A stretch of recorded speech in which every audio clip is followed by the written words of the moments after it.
Yesterday, without incident or controversy, the United States Congress performed our constitutional responsibility to count the electoral votes in the 2024 presidential election. Members of Congress gathered in the House chamber 4 years ago after a violent mob carrying weapons and ammunition sought to overturn the results of the election while injuring 140 law enforcement officers at the same time. Families spent yesterday mourning loved ones who are no longer with us as a result of that violent mob. Vice President Harris presided over the joint session to certify the results of an election that she lost. She was never pressured to act out of step with her values, and there was never any doubt of what action she might take. What is meant to be a routine procedural step in the electoral process has now been a day that will live in infamy because one man thought he was above the law and one party enabled him. But there are no election deniers in the House Democratic Caucus. We love our country, whether we win or whether we lose. We believe that democracy, we believe in our democracy, even though we know it is imperfect. We want to strengthen our institutions so they can be used to compound, so they can't be used to compound inequality or rip people off. We will never give up on building a more perfect union because that's why we ran for Congress in the first place. After yesterday's commemoration, we're ready to turn the page and to get to work on behalf of the American people. Now I'll turn it over to House Democratic Caucus Chair, Vice Chair Ted Lieu. Thank you, Chairman Aguilar. And let me follow up on what the chairman said. Yesterday, Congress certified the Electoral College results. And you know what we didn't see? We didn't see anyone storm the Capitol. We didn't see a mob attack 140 law enforcement officers. We didn't see anyone incite an insurrection. President Biden and Vice President Kamala Harris and Democrats understand that what makes America great is our peaceful transfer of power. Hopefully the incoming president will understand that. Someone I know that understands that is President Jimmy Carter, who will lay in state at the Capitol this week. He was a great man. He was a good man, a graduate of the Naval Academy. He not only was good as president, he did amazing works after he left the presidency. We're all going to miss him, and may he rest in peace. Questions, we'll go Michael, Maeve, and Mike. If your name doesn't start with an M, you're going to have to wait till next week. Michael?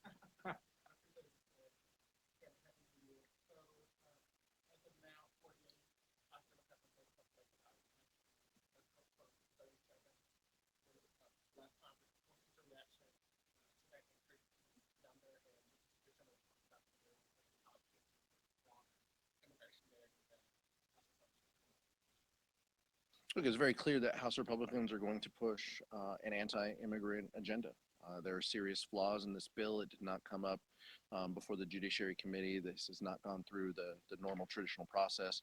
I personally voted against it because this would open a path for individuals with DACA to be deported, even if they are just around someone who committed a crime. That's a concern of me. And it's a concern to a lot of my colleagues. We're going to continue to have robust discussions about immigration policy, about border security. The Democratic Caucus believes in the rule of law. We also believe in a process, and we believe in the fundamental principle that people accused of crimes have the ability to respond. And that doesn't mean that if you're accused of a crime, you should be deported. That is a concern. And so we believe in the rule of law, but we believe in the process and the fundamental principle of our justice system. And so, but we're going to continue to have these discussions. When I left, people were still voting, so I haven't seen the final vote count, but that's where we are. Thank you. May?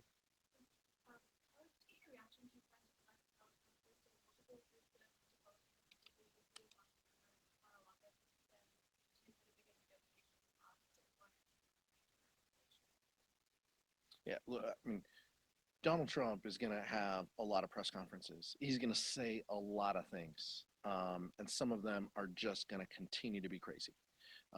We're not falling for this trap, and the one bill, two bill, like it doesn't matter. What the American public need to know is that Donald Trump is working with House Republicans on efforts that will hurt them, on efforts that will have the potential to reduce Social Security and Medicare and Medicaid, that will harm their ability to qualify for supplemental nutrition.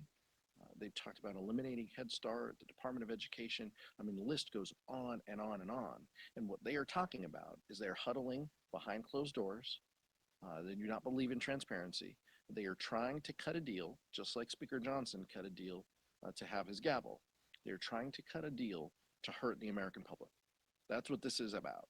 And so they're going to have a lot of closed door meetings. They're going to say a lot of things. But at the end of the day, that is their fundamental focus, is how they provide tax cuts to millionaires and billionaires, and how they cut programs that hurt people.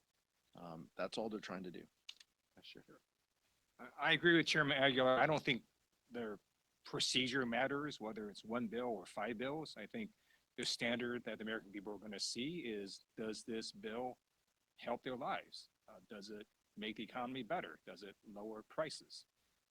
And that's what we're all going to be looking at. And if it doesn't do those things, then I'm not going to support it. And it doesn't really matter the number of bills that they put out. It's going to be what's in those bills. Mike, did you have one earlier? I didn't have my hand up. But okay, sure. Yeah. Meta this morning announced that it went through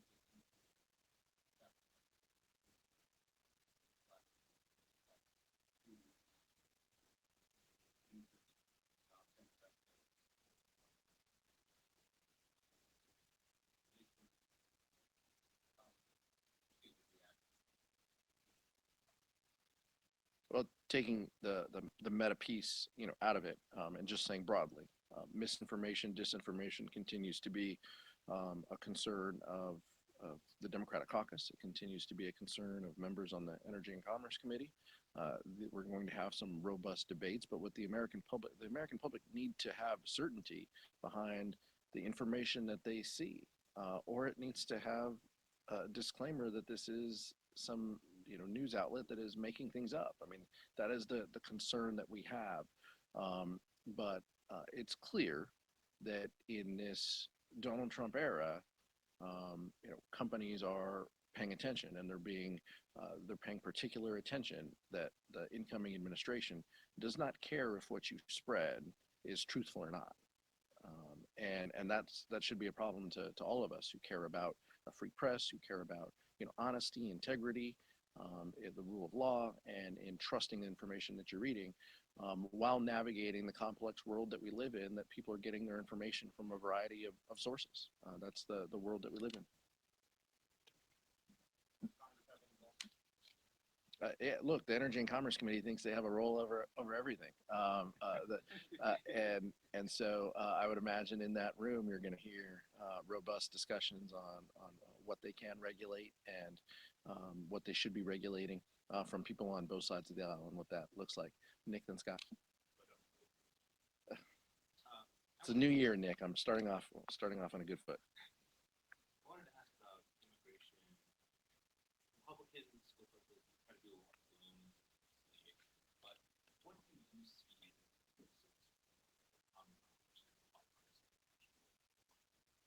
Republicans turned away. It's a good question. Republicans turned away a bipartisan opportunity for border security and immigration reform. I didn't love every piece of it. I stood at this podium and told you all that I didn't love every detail of it, but I also said I would have voted for it. So they do not have a rich track record in working to solve these issues. You heard Leader Jeffries in his speech the other day, and I have said multiple times, the vice chair has said, we will work to make lives better for our constituents and everyday Americans. That's our responsibility and our mandate. If they present us with an opportunity to do that, we will consider it. If it is genuine bipartisanship, we will consider it. But what we have seen from them is just reciting time and time again, anti-immigrant rhetoric, and then wrapped in a policy bow that they present. That's not going to do it. But if they genuinely want to do this, I've got a track record in working with Republicans, many who have since come and gone from the chamber on real reform. Then in that case, that was DACA and border security reform. There are serious members on the other side of the aisle who may want to have discussions about that. There are also very unserious members on the other side of the aisle who have no interest in working in a bipartisan way. They just want to be on Fox News and they just want to be loved by Donald Trump. We will see which House Republicans emerge when it comes to immigration as a policy topic. Scott? One question for each of you, if you don't mind. Mr. Lieu, it's part of the announcement from several companies today. He said Meta is going to shift their content moderation fees from California to Texas to be one state to eliminate the perception of bias. So what do you make of you refer to Californians as politically biased? I have no idea what he's talking about. But what I do encourage the members of the public to do is they can look at trusted sources. So you can either listen to your cousin's friend who posts some random thing about polio vaccines, or you can look at what the American Medical Association has said about polio vaccines, or what your pediatrician has said. So talk to your doctor, talk to experts that you trust. And I'm not overly concerned that Meta is doing this or not doing that. I'm more concerned that people understand the sources of information they're relying on. And I'd rather them rely on sources that do have science and expertise. And that's what I encourage people to do. Yeah.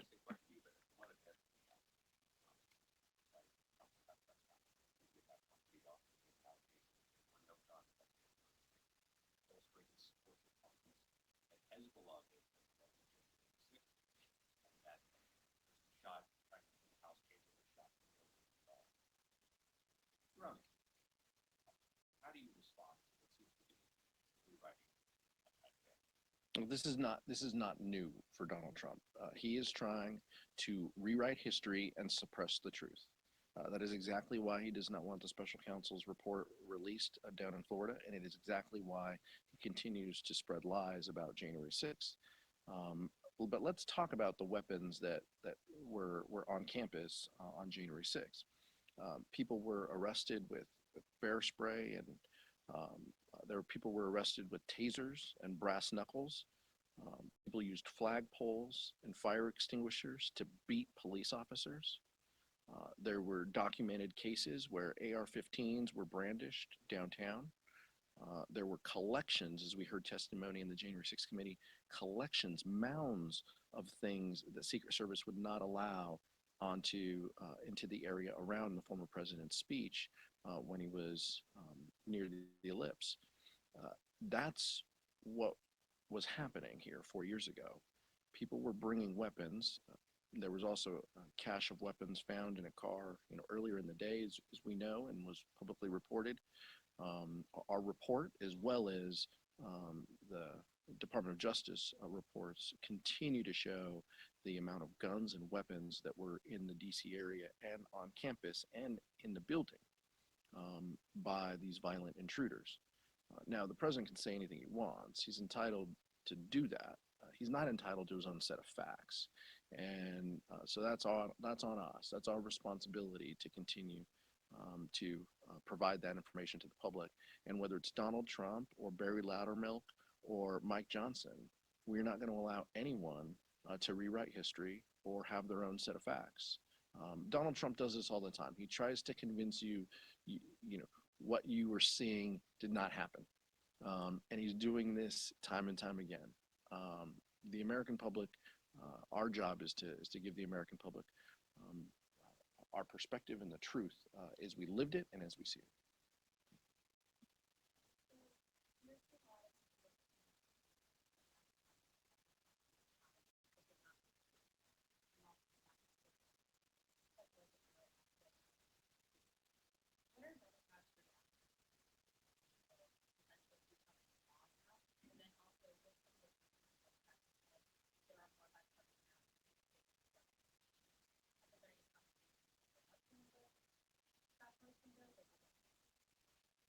Look, and I'm not going to give you too much of a process, argument here. But I will tell you, look, committees have not met. A lot of committees do not have their formal members yet, so there has not been an opportunity for members to get together to process bills, to hear bills. This is all, bills that were part of Mike Johnson cutting a deal to be speaker. These Republican members went to him, wanted these bills considered, many of them without being marked up, without going through the normal process, some of them from last Congress. This is their effort to try to extract something from Mike Johnson. There is not a rules committee. I have not been aware of a rules committee chair, so they do not have the ability to bring a bill to the floor to have actual debate. When you have actual debate and an actual markup, then at least you open the door to have some amendments and to have some bipartisanship. That's not what this Republican conference is interested in right now. We'll see if that changes. Last question. Congressman Ralph Norman has come up with a resolution term for congressmen and women. Just want to get your thoughts on that. And does it hurt or help with leadership and steering? There are always a variety of characteristics that go into members being successful, here. Seniority, the arc of your professional career, what you did before you came to Congress in order to be effective, whether you were in the military and a lawyer and in the state Senate, like my colleague, the vice chair, whether you were a local mayor or in the private sector like me. I mean, all of this is the totality of it. We live every 2 years by term limits. If the people in the 33rd Congressional District in California choose for me not to be their representative, I will move on. I have limits. The voters decide that. That's what our system is about, and that's what I'll continue to focus on and live by. Vice Chair. Yes, sir. He said it was perfect, but then he said just a little bit. It's a perfect response to Chairman Aguilar. I just want to say one of the best things American people did is they put term limits on a U.S. president. Thank you.